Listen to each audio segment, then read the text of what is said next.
one of the most valuable pickups, guitar pickups in the world, is a vintage P.A.F pickup. Now, used ones can fetch anywhere between $3,000 to $6,000 used, but imagine somebody found a pallet of them and just said, hey, I have, 1,000 of these or more to sell. What do you think they go for? What's interesting is someone did something, I think, better than that, or definitely as interesting as that. ThrōBak pickups was started on the idea that what if you could recreate P.A.F pickup just like it was originally? Or they have 4 of the machines that Gibson used to make P.A.F pickups, and they actually make the pickups based on period correctness, which machine they were made on. But there's more to it than that, because, a pickup is essentially just some wire, a magnet, some bobbins. It's a pretty basic thing. And that's why you can make a pickup as low as $20. But they actually recreated everything. So what they did is they took the original magnets from these P.A.F pickups and they had them cloned. They also had the screws replicated and machined here in the United States. In fact, even the bobbins are made of the original material, the original plastic, which is a butyrate. And their pickups are so close cosmetically and sonically, they refuse to put some of the last cosmetic details on them so people won't confuse them with the real pickups from the 60s and the 50s. ThrōBak's not sponsoring this video. They're not paying me. I did the podcast with him. And I just want to tell you that a set of these pickups go for $850 a set. Now, right now, a lot of you are not interested because that's a lot of money. In fact, you can buy a really nice guitar with some P.A.F style pickups that are pretty good for that price. So let's show this. First of all, what we have here is the packaging. This is what you get if you are so inclined to spend this kind of money. You're going to get this nice box put together. Everything's handwritten on here, and there's only 4 people in the shop. So essentially, it's not a big corporation. You know who's making this stuff. They send you a nice sticker. It's a ThrōBak sticker. You get the instructions, which are pretty nice. This is the 50s wiring instructions. Then you get a certified warranty. It's a lifetime warranty on the pickups. These pickups, you can get them in any way you want. I went with original nickel covers. These are not wax potted, just like the originals are not. You can get them in long leg or short leg. I went long leg. These are going in a Les Paul of mine, which that's what you'll hear today. What I have today is my favorite Gibson Les Paul. I bought this from Carter's Vintage Guitars used. This is a 2005, and it's a classic. All right, let's pull the pickup out. That's going to come right out. What is this? This is a Burstbucker Pro in the neck. And then in the bridge, we have a Burstbucker Pro. So what I want to do first, I'm going to run this screw through here. Let's go to the closer cam. There you go. Okay, run the other flathead through this. There we go. So you can see it from this angle. All right, so what I do is I put the screw there, put this here, push this down.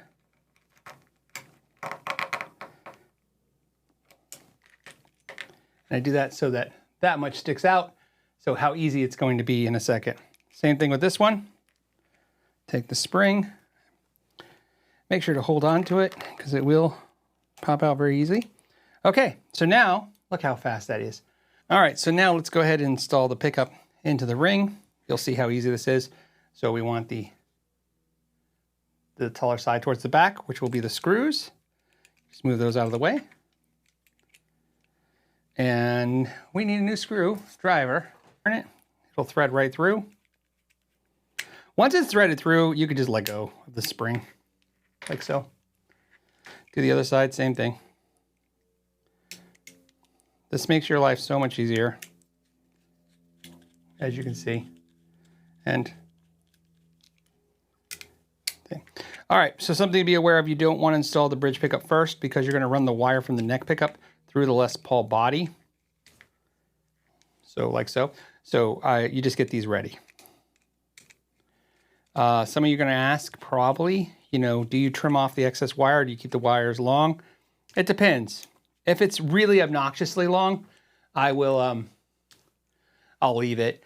But, I try to leave the whole wire on if I can, for the most part, because you never know if it's going to go out. It just helps. What if you don't like these one day, or what if you find something better or something else and you want to sell them? More lead is more money on the return when selling something. Not that that's always the goal, you know, like, hey, I'm going to get rid of these. But I hate to say it, you know, that's just the life of a guitar player, is to, you know, fall in love with something and over time get used to it and go, hey, maybe I found something that fits my newer taste. A lot of people will trim these springs. They'll cut them in half or cut them down. That's not a good idea. It's not ideal. And as you can see, you don't have to. So there's no reason to do that. Same thing as before. This is going to be taller on one side. So this is going to go towards the back of the guitar. In other words, the taller side goes here. And then the same thing, you're going to put this, the opposite now. You're going to put the screws on the thinner side of the pickup, because you want the screws to look like this when installing the guitar. Why? I was told that originally they probably did it for aesthetics. Just looked better that way. So, but it does have to do with basically which bobbins are what. I'm going to test right now, because I didn't test these, because with a company like this, I really don't feel like I have to test anything they've done. All right, and like I said, you can just pop those off. See how easy that is? Okay, so this is the neck pickup. It's going to go here, okay? The bridge pickup is going to go here. And what I'm going to do now is get a Shatton polarity tester, which is going to tell me which way the magnets are going. Whoops, this one. Okay, and so we have black for the screws, white, white, black. So let's see if that's in line with what Gibson was doing. So Gibson, just curious, on these burst buckers, we have black, we have white, then black. So very straightforward, same, in the polarity which they were doing. Now you can use tape and label pickups. What I'm going to do, just to make my life easy, is I'm not going to label it. I always use yellow or white for the neck and red for the bridge. So that's how I know what that is. Flip this over and kind of mind your screws and stuff, because you don't want to scratch the guitar. All right, now we're going to run the bridge pickup through the channel. And Gibson gives you so much room. There's like, it's not a problem at all. It's probably one of the easiest guitars to do a pickup swap. Okay, fit it in through, tight. You want to make sure everything looks nice. I already love the way this looks better with the vintage. And I apply the heat to the wire, and then I bring the solder through the wire to the soldering iron. And that's about, and like I said, I'm just going to put a little solder on the wire itself. Okay, so I'm going to start with the neck pickup. I'm running just a Fender Princeton in the room, and I have it mic'd up. So let's start with the neck pickup.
One thing I noticed is that when a P.A.F, to my ears, is right, it sounds like a P90.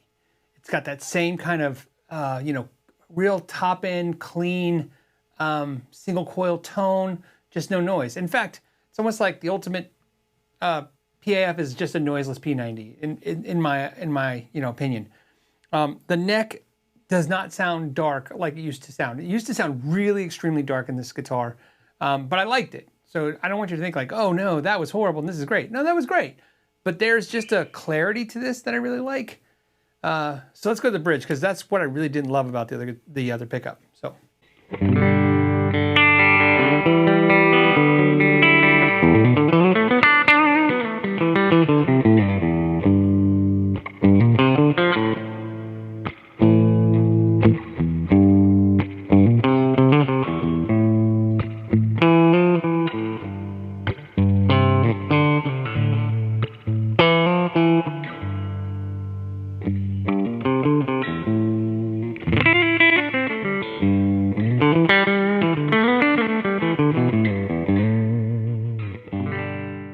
neck, and I'm going to leave both mics on just for a second, just so you guys I can talk while I'm telling you this. The neck is clean.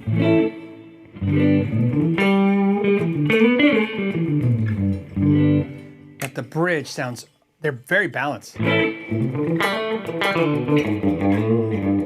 I mean,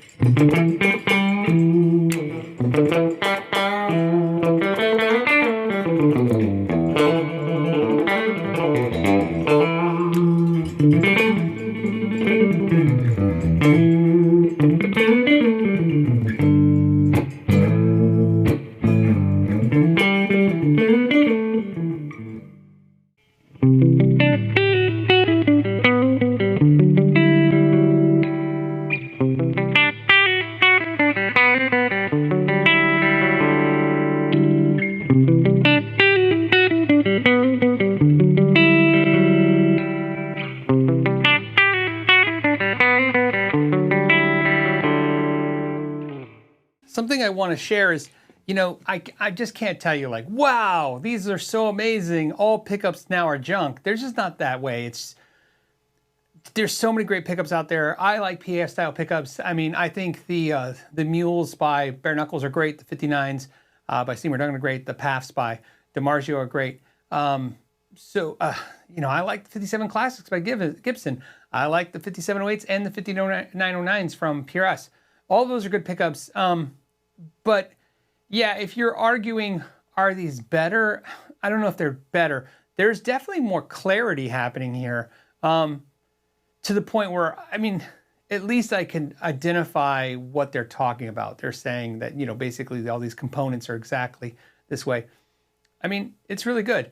It's about 10% better. I mean, like, would I prefer this over something else? Yes, but it's not so much that I'm like, wow, you know, now that the wool's been pulled over my eyes and now I totally see or totally hear, they just sound really, really good. So I think that's what it comes down to. I mean, at least what they're explaining, the process they're going through, the thing they're doing, it is translating to something that is tangible, at least in the idea that there's a really nice balanced clarity with the pickups.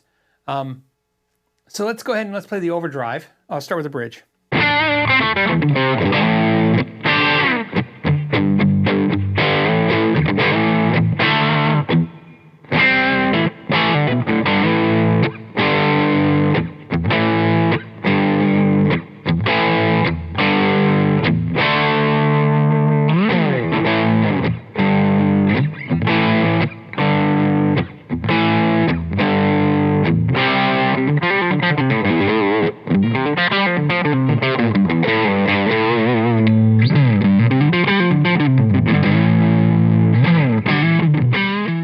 So what I would say now is let's go put it on the middle pickup, or the middle, so this is both pickups. I got another drive. Let's just hear a little of that.